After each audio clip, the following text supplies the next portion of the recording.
Vegetarianism, veganism, plant based diet ഇങ്ങനത്തെ കാര്യങ്ങൾക്ക് നിങ്ങൾക്ക് ഡയറക്റ്റ് എക്സ്പോഷർ ഇല്ല എന്നുണ്ടെങ്കിലും നിങ്ങളുടെ ഫ്രണ്ട്സോ അല്ലെങ്കിൽ സോഷ്യൽ സർക്കിളിലുള്ള ആൾക്കാരോ ഈ പദങ്ങളൊക്കെ ഉപയോഗിച്ച് നിങ്ങൾ തീർച്ചയായിട്ടും കേട്ടിട്ടുണ്ടാകും. ന്യൂസ് മിനിറ്റിന്റെ ഈ റിപ്പോർട്ട് പറയുന്നത് കേരളത്തിൽ വെറും 2% ആൾക്കാർ മാത്രമേ വെജിറ്റേറിയൻസ് ആയിട്ടുള്ളൂ എന്നുണ്ടെങ്കിൽ NHFSന്റെ കുറച്ചുകൂടി റിലയബിൾ ആയിട്ടുള്ള ഈ റിപ്പോർട്ട് പറയുന്നത് കേരളത്തിൽ ഏകദേശം 20%-ഓളം വെജിറ്റേറിയൻസ് ഉണ്ട് എന്നുള്ളതിനെ കുറിച്ചാണ്. Oh, we don't drink milk, we are vegan, okay.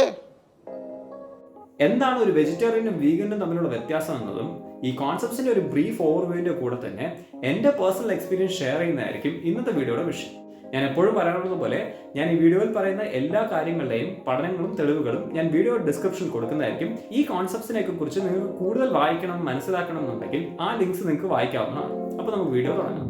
So ആദ്യം നമുക്ക് വെജിറ്റേറിയനിസത്തെ കുറിച്ച് നോക്കാം. ഈ പദം പ്രോബബ്ലി നമുക്ക് എല്ലാവർക്കും സുപരിചിതമായിരിക്കും. കാരണം മിക്കവാറുമുള്ള ആൾക്കാർക്ക് ദോശ കഴിക്കാനോ അല്ലെങ്കിൽ മീൽസ് കഴിക്കാനോ ഒരു ഫേവറേറ്റ് വെജിറ്റേറിയൻ ഹോട്ടൽ പ്രോബ്ലം ഉണ്ടാവുന്നതായിരിക്കും. നമുക്ക് വെജിറ്റേറിയനിസത്തിന്റെ ഡെഫിനിഷൻ നോക്കാം. വെജിറ്റേറിയൻ സൊസൈറ്റിയുടെ ഈ വെബ്സൈറ്റ് പ്രകാരം അവർ പറയുന്നത് a vegetarian is someone who doesn't eat any meat, poultry or fish or any products that come by killing an animal for ethical, health or religious reason എന്നുള്ള കാര്യത്തിനെ കുറിച്ചാണ്. സോ ഇത് കേൾക്കുമ്പോൾ തന്നെ നിങ്ങൾക്ക് പ്രോബ്ലം മനസ്സിലാവും. മാംസ്യ പദാർത്ഥങ്ങളോ അല്ലെങ്കിൽ പക്ഷിയോ മൃഗങ്ങളെയോ കൊന്നുവരുന്ന ഏത് പദാർത്ഥവും ഉപയോഗിക്കാത്ത ആൾക്കാരനെയാണ് നമ്മൾ വെജിറ്റേറിയൻസ് എന്ന് വിളിക്കാറുള്ളത്. ഈ വെജിറ്റേറിയനിസത്തിൽ തന്നെ 3 ടൈപ്സ് ഉണ്ട്. ആദ്യത്തെ തന്നെ നമ്മൾ ലാക്ടോ വെജിറ്റേറിയൻ എന്ന് പറയും. ആ പേര് കേൾക്കുമ്പോൾ നിങ്ങൾക്ക് മനസ്സിലാവുന്ന പോലെ തന്നെ ലാക്ടോ എന്ന് പറഞ്ഞു കഴിഞ്ഞാൽ പാലാണ്. അതായത് മിൽക്ക് പ്രോഡക്ട്സ് ഉപയോഗിക്കുന്ന വെജിറ്റേറിയൻസിനെ, അതായത് പാലോ അല്ലെങ്കിൽ ചീസോ തൈരോ ഒക്കെ ഉപയോഗിക്കുന്നതായിരിക്കും. എന്നാൽ മുട്ട ഉപയോഗിക്കത്തില്ല. അത് കോഴിമുട്ടയായാലും അല്ലെങ്കിൽ മറ്റോ മൃഗങ്ങളുടെ മുട്ടയായാലും അതൊരിക്കലും അവർ കഴിക്കാറില്ല. രണ്ടാമത്തെ ടൈപ്പ് ഓഫ് വെജിറ്റേറിയൻസിനെ നമ്മൾ ലാക്ടോ ഓവോ വെജിറ്റേറിയൻസ് എന്ന് പറയും. ഇത് ഫോളോ ചെയ്യുന്ന ആൾക്കാർ മുട്ടയും അതേപോലെ പാൽ പദാർത്ഥങ്ങളും രണ്ടും ചേർത്ത് കഴിക്കാറുണ്ട്. മൂന്നാമത്തിനെ നമ്മൾ ഓവോ വെജിറ്റേറിയനിസം എന്ന് പറയും. ഇത് ഫോളോ ചെയ്യുന്ന ആൾക്കാർ മുട്ട കഴിക്കാറുണ്ട്, എന്നാൽ പാൽ പദാർത്ഥങ്ങൾ കഴിക്കാറില്ല. ഇനി നമുക്ക് വീഗനിസത്തിലോട്ട് വരാം. വീഗനിസം എന്ന് പറയുന്നത് ഒരു ഡയറ്റിനേക്കാൾ ഒരു വേ ഓഫ് ലൈഫാണ് എന്ന് വേണമെങ്കിൽ നമുക്ക് പറയാം. അതൊരു സ്ട്രിക്റ്റർ ഫോം ഓഫ് വെജിറ്റേറിയനിസം ആണ്. ഡിക്ഷണറി ഡെഫിനേഷൻ നോക്കിക്കഴിഞ്ഞാൽ നമുക്ക് മനസ്സിലാവുന്നത് veganism is A philosophy or a way of life that eliminates usage of animal products all together എന്നുള്ളതിനെ കുറിച്ചാണ്. അതായത് പക്ഷി മൃഗാദികളിൽ നിന്നും വരുന്ന എല്ലാ പ്രോഡക്ട്സിനെയും അവോയ്ഡ് ചെയ്ത് ജീവിക്കുന്ന ഒരു ജീവിത രീതിയാണ് നമ്മൾ വീഗനിസം എന്ന് വിളിക്കാറുള്ളത്. അനിമൽസിനെ കൊന്നുവരുന്ന പ്രോഡക്ട്സ് മാത്രമേ വെജിറ്റേറിയൻസ് അവോയ്ഡ് ചെയ്യാറുള്ളൂ എന്നുണ്ടെങ്കിലും വീഗൻസ് എന്ന് പറയുന്നത് അനിമൽസിൽ നിന്നും വരുന്ന എല്ലാ പ്രോഡക്ട്സിനെയും അവോയ്ഡ് ചെയ്യാറാണുള്ളത്. അതായത് അവർ പാലോ തൈരോ നെയ്യോ ചീസോ പോലുള്ള കാര്യങ്ങൾ അവർ കൂട്ടാറില്ല. അതേപോലെ തന്നെ അനിമൽസിൽ നിന്നും വരുന്ന ലെതർ പോലുള്ള വസ്തുക്കൾ അവർ ഉപയോഗിക്കാറില്ല. മാത്രമല്ല ഹണി പോലുള്ള സബ്സ്റ്റൻസസും അവർ ഉപയോഗിക്കാറില്ല. ഇത് കേട്ട ഉടൻ തന്നെ ഇത് ഭയങ്കര റെസ്ട്രിക്റ്റീവ് ആയിട്ടുള്ള ഒരു ജീവിത രീതിയല്ലേ, ഇവർക്കെന്താ വട്ടാണോ എന്ന് പ്രോബബ്ലി നിങ്ങൾക്ക് തോന്നിയിട്ടുണ്ടാവാം. എനിക്ക് തോന്നിയിട്ടുണ്ടായിരുന്നു. മിസ്റ്റർ പ്രഭാകർ, എനിക്ക് നിങ്ങളെ മനസ്സിലാവുന്നില്ല. എന്നാൽ ഇതിന്റെ ലോജിക് എന്താണ് എന്നതിനെ കുറിച്ച് നമുക്ക് നോക്കാം. ഒരാൾ വീഗൻ ലൈഫ് സ്റ്റൈൽ ചൂസ് ചെയ്യാൻ മിക്കവാറും 3 കാരണങ്ങളാണ് ഉണ്ടാവാറുള്ളത്. ആദ്യത്തത് എൻവറോൺമെന്റൽ റീസൺസ് ആണ്, രണ്ടാമത് എത്തിക്കൽ റീസൺ ആണ്, മൂന്നാമത് സ്വന്തം ഹെൽത്തിന് വേണ്ടിയിട്ടും ആവാറുണ്ട്. അപ്പോൾ ആദ്യം ഈ എൻവറോൺമെന്റിനെ കുറിച്ച് നമുക്ക് സംസാരിക്കാം. 2022 വന്ന ഈ റിപ്പോർട്ട് പറയുന്നത് ഒരു ആവറേജ് വെജിറ്റേറിയന്റെ പെർ ക്യാപിറ്റ കാർബൺ ഫുട് പ്രിന്റ് എന്ന് പറയുന്നത് 2.9 ടൺ ഓഫ് CO2 ആണ് എന്നുണ്ടെങ്കിൽ ഒരു ആവറേജ് വീഗന്റെ കാർബൺ എമിഷൻ എന്ന് പറയുന്നത് വെറും 2.1 ടൺ ഓഫ് CO2 ആണ് എന്നുള്ളതാണ്. ഒരു റെഫറൻസിന് വേണ്ടി ആവറേജ് ആയി 100 ഗ്രാം വെച്ച് മാംസ്യ പദാർത്ഥങ്ങൾ കഴിക്കുന്ന ഒരാളുടെ കാർബൺ ഫുട് പ്രിന്റ് എന്ന് പറയുന്നത് 4.7 ടൺ ഓഫ് CO2 ആണ്. അതായത് വീഗൻ ആവുന്നതിലൂടെ ഏകദേശം സ്വന്തം കാർബൺ ഫുട് പ്രിന്റ് നമുക്ക് ഉടനെ തന്നെ 2.5 ഇരട്ടിയോളം കുറയ്ക്കാൻ പറ്റും എന്നുള്ളതാണ് ആ റിപ്പോർട്ട് പറയുന്നത്. ഈ കാര്യം കേട്ട് കഴിഞ്ഞാൽ ഉടൻ തന്നെ നമ്മുടെ പലരുടെയും മനസ്സിൽ വരുന്ന സംശയം എന്ന് പറയുന്നത് നമ്മുടെ ആഹാരം കൺട്രോൾ ചെയ്യുന്നതിലൂടെ നമ്മുടെ കാർബൺ ഫുട് പ്രിന്റ് എങ്ങനെ മാറുന്നു എന്നതിനെ കുറിച്ചായിരിക്കും. നമ്മൾ മാംസ്യപദാർത്ഥങ്ങൾ കഴിക്കുന്ന ഒരാളാണ് എന്നുണ്ടെങ്കിൽ കുറച്ച് പ്ലാന്റ് ബേസ്ഡ് സോഴ്സിൽ നിന്ന് വരുന്ന ഫുഡ് കഴിച്ചു കഴിഞ്ഞാൽ ബാക്കി കുറച്ച് ആനിമൽസിനെയാണല്ലോ കൺസ്യൂം ചെയ്യാറുള്ളത്. അതായത് ആനിമൽസിനെ കൊന്നു തിന്നുമ്പോൾ അവർ പെറ്റ് പെരുകുന്നത്, ഓവർ പോപ്പുലേഷൻ ആവുന്നത് നമ്മൾ തടയുന്നതിന് കൂടെ തന്നെ അധികം പ്ലാന്റ്സ് നമ്മൾ തിന്നുന്നില്ല. എന്നാൽ വീഗൻസും വെജിറ്റേറിയൻസും പ്ലാന്റ്സ് ആയിരിക്കും കൂടുതൽ കഴിക്കുന്നത്. അതിലൂടെ അവരുടെ കാർബൺ ഫുട് പ്രിന്റ് അല്ലേ കൂടേണ്ടത് എന്നുള്ളതിനെ കുറിച്ച് ഞാൻ ചിന്തിച്ചിട്ടുണ്ട്. ലോകത്തിലെ മനുഷ്യന്മാർക്കും അതേപോലെ മൃഗങ്ങൾക്കും എല്ലാം കിട്ടുന്ന ഊർജ്ജം എന്ന് പറയുന്നത് സൂര്യനിൽ നിന്നാണല്ലോ വരുന്നത്. അപ്പോൾ എഫക്റ്റീവ്ലി പറയുവാണ് എന്നുണ്ടെങ്കിൽ നമ്മളെല്ലാവരും സോളാർ പവേർഡ് ആണ് എന്ന് വേണമെങ്കിൽ നമുക്ക് പറയാം. എന്നാൽ ഡയറക്റ്റ്ലി സോളാർ പവേർഡ് നമുക്ക് യൂട്ടിലൈസ് ചെയ്യാൻ പറ്റാത്തതുകൊണ്ട് അത് യൂട്ടിലൈസ് ചെയ്യുന്ന പ്ലാന്റ്സിനെ നമ്മൾ കഴിച്ച് ഊർജ്ജം നമ്മൾ എടുക്കുകയാണ് ചെയ്യാറുള്ളത്. എന്നാൽ മാംസ്യപദാർത്ഥം കഴിക്കുന്നവർ ആനിമൽസിനെയും കൊന്നു കഴിക്കാറുണ്ട്. എന്നാൽ നമ്മളിവിടെ വിട്ടുപോകുന്ന കാര്യം എന്നുള്ളത് ആ ആനിമൽസും സ്വന്തം ഊർജ്ജം ഉണ്ടാക്കുന്നത് പ്ലാന്റ്സ് വഴിയാണ്. അങ്ങനെ നോക്കുമ്പോൾ നമ്മൾ ഓർക്കേണ്ട കാര്യം എന്ന് പറയുന്നത്, സൂര്യനിൽ നിന്നും നമ്മൾ എനർജി എടുക്കാൻ നോക്കുമ്പോൾ ആനിമൽസ് എന്നുള്ളത് ഒരു ആവശ്യമില്ലാത്ത ഇടനിലക്കാരനാണ് എന്നുള്ളതിനെ കുറിച്ചാണ്. 2016 ഈ പഠനം പറയുന്നത് ഒരു ആവറേജ് കണക്ക് നമ്മൾ നോക്കിക്കഴിഞ്ഞാൽ നമുക്ക് കിട്ടുന്ന ടോട്ടൽ കാലോറീസ് ഏകദേശം 10% മാംസ്യപദാർത്ഥങ്ങളിൽ നിന്നും വരുന്നത്. ബാക്കി 90% പ്ലാന്റ്സിൽ നിന്നായിരിക്കും വരുന്നത്. എന്നാൽ ഇതിനുവേണ്ടി ഉപയോഗിക്കുന്ന റിസോഴ്സസ് നോക്കിക്കഴിഞ്ഞാൽ ഈ 10% മീറ്റിന് വേണ്ടി ഒരുപാട് ലാൻഡും അതേപോലെ ഒരുപാട് വാട്ടറും ഉപയോഗിക്കുന്നു എന്നുള്ളതാണ് നമുക്ക് മനസ്സിലാവുന്നത്. ഒരു എക്സാമ്പിൾ പറയുവാണെന്നുണ്ടെങ്കിൽ, ഇന്ത്യൻ മാപ്പ് നോക്കിക്കഴിഞ്ഞാൽ കന്നുകാലികളെ പോറ്റാനും വളർത്താനും വേണ്ടി നമ്മൾ ഉപയോഗിക്കുന്ന സ്ഥലം എന്ന് പറയുന്നത് ഏകദേശം ഇത്രയുമായിരിക്കും. ഇതിനു പുറമെ കന്നുകാലികളുടെ തീറ്റ വളർത്താനും മാത്രം നമ്മൾ ഉപയോഗിക്കുന്ന നിലവും കൂടെ കൺസിഡർ ചെയ്ത് കഴിഞ്ഞാൽ ഏകദേശം ഇത്രയും വരുന്നതായിരിക്കും. ഞാൻ തൊട്ടു മുന്നേ പറഞ്ഞ പോലെ തന്നെ ഇത്രയും സ്ഥലം ഉപയോഗിച്ച് നമ്മൾ ഏകദേശം 10% ഊർജ്ജം മാത്രമേ നമ്മൾ പ്രൊഡ്യൂസ് ചെയ്യുന്നുള്ളൂ. എന്നാൽ ബാക്കി 90% ഊർജ്ജം നമുക്ക് കിട്ടുന്നത് പ്ലാന്റ് ബേസ്ഡ് സോഴ്സിൽ നിന്നാണ് എന്ന് ഞാൻ പറഞ്ഞല്ലോ. ഈ 90% പ്ലാന്റ് ബേസ്ഡ് സോഴ്സസ് വെച്ച് വളർത്താനുള്ള നിലം കമ്പയർ ചെയ്ത് കഴിഞ്ഞാൽ അത് ഇത്ര മാത്രമേ വരാറുള്ളൂ. ലാൻഡ് റിസോഴ്സസ് മാത്രമല്ല, കന്നുകാലികളെ വെച്ച് വളർത്താനും തീറ്റിക്കാനും പോറ്റിക്കാനും വേണ്ടി നമ്മൾ ഒരുപാട് വെള്ളവും ഉപയോഗിക്കാറുണ്ട്. മാർക്ക് റോബർ എന്ന് പറഞ്ഞ ഫേമസ് യൂട്യൂബറുടെ ഒരു എക്സ്പെരിമെന്റ് പ്രകാരം അവർ തെളിയിച്ചത് ഏകദേശം 24 ബർഗറിന്റെ പാറ്റി ഉണ്ടാക്കാൻ വേണ്ടിയിട്ട് അവർക്ക് ആവശ്യമുണ്ടായ വെള്ളം എന്ന് പറയുന്നത് ആ ബാക്കിൽ കാണുന്ന സ്വിമ്മിംഗ് പൂളിൽ എത്ര വെള്ളം നിറച്ചിട്ടുണ്ടോ അത്രയും വെള്ളമായിരുന്നു. ആ എക്സ്പെരിമെന്റിൽ തന്നെ ലേറ്റർ അവർ കൺക്ലൂഡ് ചെയ്യുന്നത് ഇതേ എമൗണ്ട് ഓഫ് വെള്ളം വെച്ച് ഏകദേശം 70 ലോഫ് ഓഫ് ബ്രെഡും അതിൻ്റെ കൂടെ തന്നെ 30 ജാർ ഓഫ് പീനട്ട് ബട്ടറും കൂടെ അവർക്ക് ഉണ്ടാക്കാൻ കഴിയും എന്നുള്ളതിനെ കുറിച്ചാണ്. ആ വീഡിയോയിൽ അവർ ഫർദർ എക്സാമ്പിളായി പറയുന്നത്, ഒരാൾ ഈ പീനട്ട് ബട്ടറിനെയും ബ്രെഡിനെയും വെച്ച് ഒരു സാൻഡ്വിച്ച് ഉണ്ടാക്കി കഴിക്കുവാണെന്നുണ്ടെങ്കിൽ ഈ പാറ്റീസിൽ എത്ര കാലോറി ഉണ്ടോ അതേപോലെ എത്ര പ്രോട്ടീൻ ഉണ്ടോ ഏകദേശം അത്രയും പ്രോട്ടീൻ തന്നെ ഒരാൾക്ക് കിട്ടുമെന്നുള്ളതാണ്. അങ്ങനെയാണെങ്കിൽ ഈ പാറ്റീസ് ഒരാൾക്ക് 2 ആഴ്ചയോളം കഴിക്കാൻ പറ്റുമെന്നുണ്ടെങ്കിൽ ഈ സാൻഡ്വിച്ച് ഒരാൾക്ക് ഒരു വർഷത്തിൽ കൂടുതൽ കഴിക്കാൻ പറ്റും എന്നുള്ളതിനെ കുറിച്ചാണ്. പിന്നെ നമ്മൾ പലപ്പോഴായി ചിന്തിക്കാറുള്ളത്, ഈ കന്നുകാലികളൊക്കെ നമ്മൾ കൊന്നു തിന്നില്ല എന്നുണ്ടെങ്കിൽ ഇവരെല്ലാം പെറ്റു പെരുകി ലോകത്തിൽ മൊത്തം കന്നുകാലികളായിട്ട് മാറത്തില്ലേ എന്നുള്ള സംശയമായിരിക്കാം. എന്നാൽ നമ്മളിവിടെ മനസ്സിലാക്കേണ്ട കാര്യം, നമ്മൾ ഈ കൊന്നു കഴിക്കുന്ന കന്നുകാലികൾ എന്ന് പറയുന്നത് നാച്ചുറലി വയലിൽ ഉണ്ടാകുന്ന കന്നുകാലികളല്ല, പകരം ഇതിനു വേണ്ടി വെച്ച് വളർത്തുന്ന കന്നുകാലികളാണ്. ഇതുകൊണ്ട് തന്നെ നമ്മൾ മാംസം കഴിക്കുന്നത് നിർത്തി കഴിഞ്ഞാൽ ഈ കന്നുകാലികളെല്ലാം പെറ്റു പെരുകെ ആയിരിക്കില്ല ചെയ്യുന്നത്. പകരം മാംസം കഴിക്കാത്തതുകൊണ്ട് തന്നെ ഇങ്ങനെ കന്നുകാലികളെ വെച്ച് ബ്രീഡ് ചെയ്യേണ്ട ആവശ്യം വരുന്നില്ല. അതുകൊണ്ട് തന്നെ കന്നുകാലികളുടെ എമൗണ്ട് കുറയുമായിരിക്കും ചെയ്യുന്നത്. Now it makes sense.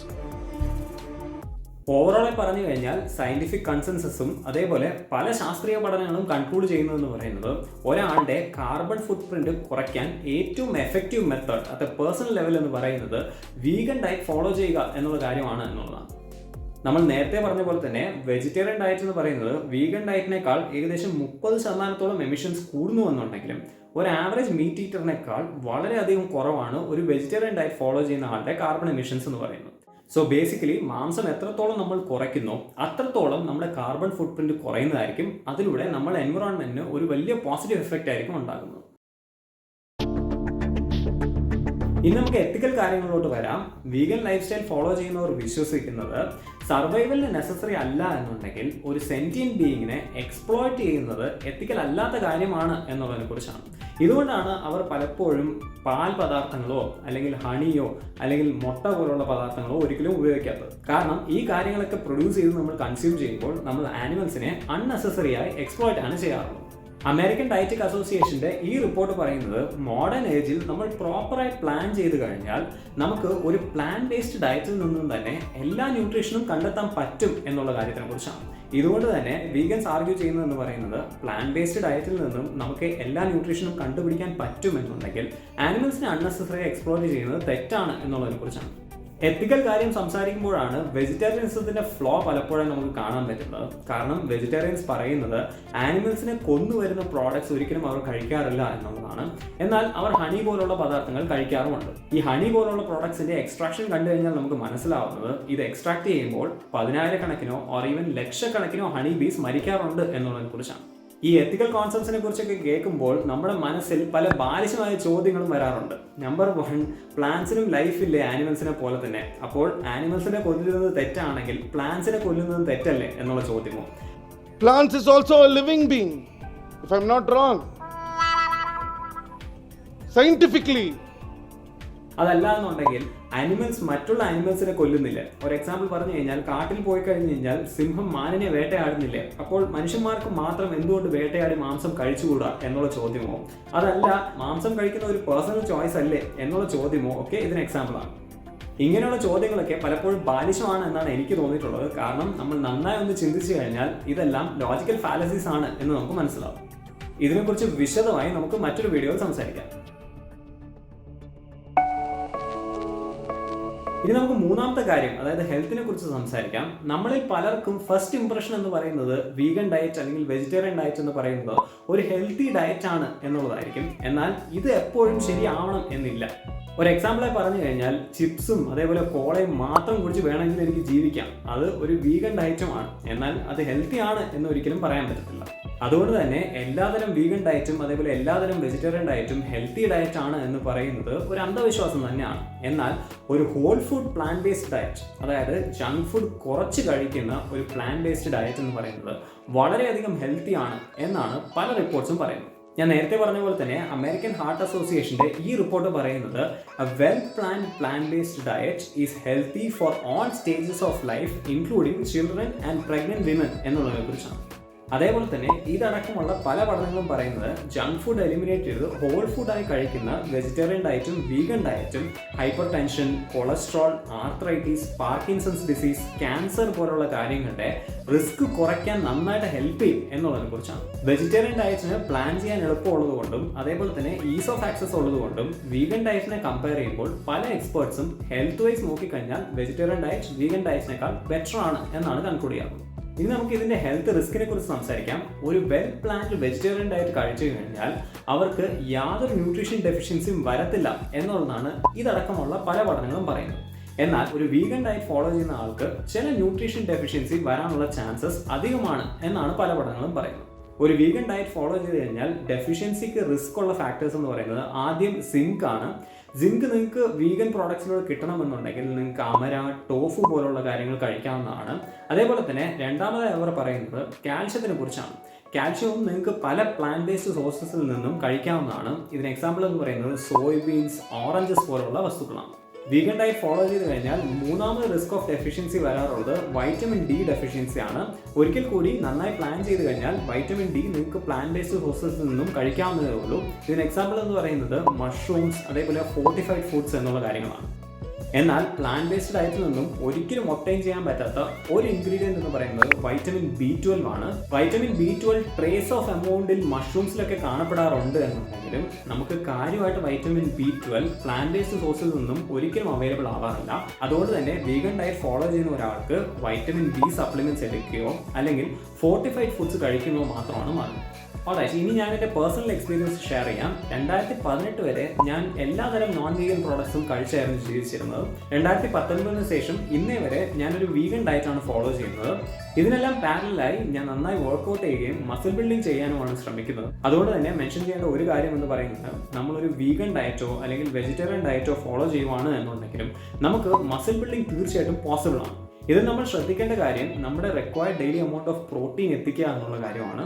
നമ്മൾ പേടിക്കുന്ന പോലെ നമ്മൾ മാംസം കഴിക്കുന്നത് നിർത്തി കഴിഞ്ഞ് കഴിഞ്ഞാൽ നമ്മുടെ പ്രോട്ടീൻ ഒത്തിരിയധികം കുറഞ്ഞൊന്നും പോകാറില്ല. എന്നാൽ നമ്മൾ നന്നായി പ്ലാൻ ചെയ്ത് കഴിഞ്ഞാൽ പ്ലാന്റ് ബേസ്ഡ് സോഴ്സസിൽ നിന്നും നമുക്ക് പ്രോട്ടീൻ കിട്ടാവുന്നതേ ഉള്ളൂ.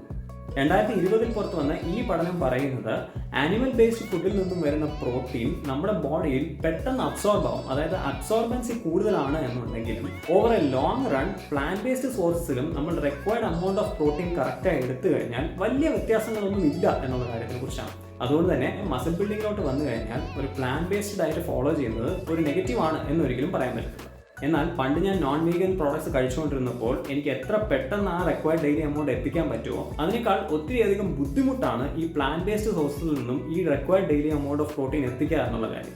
ഒരു എക്സാമ്പിളായി പറഞ്ഞു കഴിഞ്ഞാൽ പണ്ട് 4 എഗ് വൈറ്റ് കഴിക്കുന്ന സ്ഥലത്ത് ഇന്ന് ഒത്തിരിയധികം ബീൻസ് ആയിരിക്കും എനിക്ക് കഴിക്കേണ്ടി വരുന്നത്. അത് ഫിസിക്കലി കുറച്ച് ബുദ്ധിമുട്ടാണ് എന്നുള്ളത് സത്യമാണ്. എന്നാൽ ഇന്ന് കേരളത്തിൽ വീഗനിസം അത്ര പോപ്പുലർ അല്ലാത്തതുകൊണ്ട് ഈറ്റിംഗ് ഔട്ട് അല്ലെങ്കിൽ പുറത്തുപോയി ആഹാരം കഴിക്കുക എന്ന് പറയുന്നത് ആസ് എ വീഗൻ വളരെ വളരെ ബുദ്ധിമുട്ടാണ്.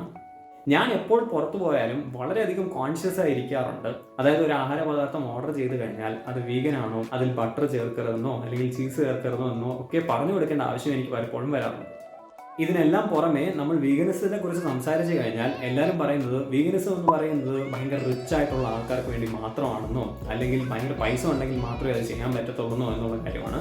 എന്നാൽ ഇത് തികച്ചും ഒരു തെറ്റിദ്ധാരണയാണ്. കാരണം ഞാൻ നേരത്തെ പറഞ്ഞ പോലെ തന്നെ നമ്മൾ ജങ്ക് ഫുഡ് കഴിക്കുവാണ് എന്നുണ്ടെങ്കിൽ, അതായത് വീഗൻ സബ്സ്റ്റിറ്റ്യൂട്ട് നോക്കി ആർട്ടിഫിഷ്യൽ മീറ്റ് കഴിക്കുന്നു അല്ലെങ്കിൽ അതേപോലുള്ള ഫാൻസി പദാർത്ഥങ്ങൾ കഴിക്കുന്നു എന്നുണ്ടെങ്കിൽ അത് ഭയങ്കര എക്സ്പെൻസീവ് ആവാറുണ്ട്. എന്നാൽ ഞാൻ ആദ്യമേ പറഞ്ഞ പോലെ തന്നെ ഒരു healthy version of vegan diet എന്ന് പറയുന്നത് ഒരു ഹോൾ ഫുഡ് പ്ലാൻ ബേസ്ഡ് ഡയറ്റാണ്. അങ്ങനത്തെ whole food plant based diet follow ചെയ്യാൻ നമ്മളൊന്ന് പ്ലാൻ ചെയ്ത് കഴിഞ്ഞാൽ വളരെ കോസ്റ്റ് എഫക്റ്റീവും കൂടിയാണ്.